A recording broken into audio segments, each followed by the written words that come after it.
कब किस दिन बीजेपी को छोड़कर सपा में शामिल होंगी, तारीख भी सामने आ गई। क्या खत्म हो गई देवरानी जेठानी की दुश्मनी?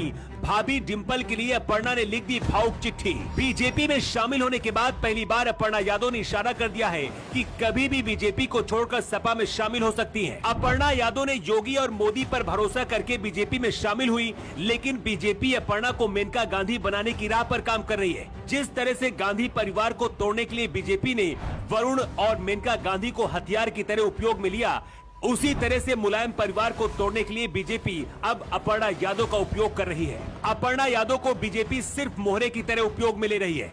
अपर्णा को न तो विधानसभा का टिकट दिया गया, न राज्यसभा का, और अब उपचुनाव में भी मौका नहीं मिला। डिंपल यादव की रिकॉर्ड तोड़ जीत के बाद पहली बार अपर्णा यादव ने खुद डिंपल की आरती उतारी है और बधाई भी दी। भाभी डिंपल यादव के नाम पर अपर्णा यादव ने एक भावुक चिट्ठी लिखी है, जिसे देखकर डिंपल और अखिलेश यादव भी इमोशनल हो गए हैं। अपर्णा ने फिर से साबित कर दिया है कि विचारधारा अलग हो सकती है, लेकिन परिवार कभी भी अलग नहीं हो सकते। मैनपुरी में डिंपल यादव की जीत होने के बाद अपर्णा यादव ने ट्वीट करते हुए लिखा है, आदरणीय डिंपल यादव भाभी को जीत की बहुत बहुत बधाई। इसके साथ ही अपर्णा ने उत्तर प्रदेश में मैनपुरी, रामपुर और खतौली उपचुनाव में विजयी सभी प्रत्याशियों को भी हार्दिक बधाई दी है।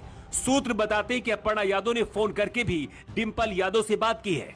8 महीने पहले अपर्णा जब बीजेपी में शामिल हुई थी तो उन्होंने कहा था कि मैं योगी और मोदी के काम से प्रभावित हूं, लेकिन अंदर खाने से ये भी खबर थी कि अखिलेश और डिंपल यादव से उनकी नहीं बन पा रही थी। इसके साथ ही अखिलेश उन्हें राजनीतिक हिस्सेदारी भी नहीं देना चाहते थे, ठीक उसी तरह से जैसे शिवपाल यादव के साथ हो रहा था। अपर्णा को लग रहा था कि बीजेपी में जाकर उनका राजनीतिक करियर संवर जाएगा, लेकिन ऐसा नहीं हुआ। बीजेपी हर चुनाव में अपर्णा यादव का फायदा तो लेती है, लेकिन चुनाव लड़ने के लिए टिकट नहीं देती। विधानसभा चुनाव के दौरान अपर्णा और डिंपल यादव के बीच दुश्मनी भी दिखी थी, यहाँ तक कि अपर्णा ने खुद को शेरनी भी बता दिया था।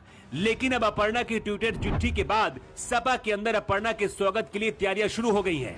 डिंपल और अखिलेश यादव से जब भी अपर्णा के बारे में सवाल किया जाता है तो कभी भी वो उनकी बुराई नहीं करते हैं। कई बार अखिलेश कह चुके हैं कि हमारा समाजवाद बीजेपी में फैल रहा है। शिवपाल यादव की सपा में पहली घर वापसी हो गई है। अपर्णा यादव ने खुले मंच पर डिंपल यादव को भाभी कहकर जीत की बधाई दी है। सपा के कुछ बड़े नेताओं का कहना कि 2024 के चुनाव से पहले अपर्णा यादव सपा में फिर से घर वापसी करेंगी। दावा तो ये भी किया जा रहा है कि अगर अपर्णा सपा में आती है तो अखिलेश यादव ने इटावा या फिर आजमगढ़ से चुनाव लड़वाने की तैयारी कर रहे हैं। जिस अपर्णा को बीजेपी सपा परिवार से लड़वाना चाहती थी, वही सबसे पहले डिंपल यादव की जीत के बाद उनकी आरती उतारने पहुंच जाएगी, शायद किसी ने नहीं सोचा था। क्या आपको भी लगता है कि अपर्णा यादव को बीजेपी छोड़कर सपा में शामिल हो जाना चाहिए?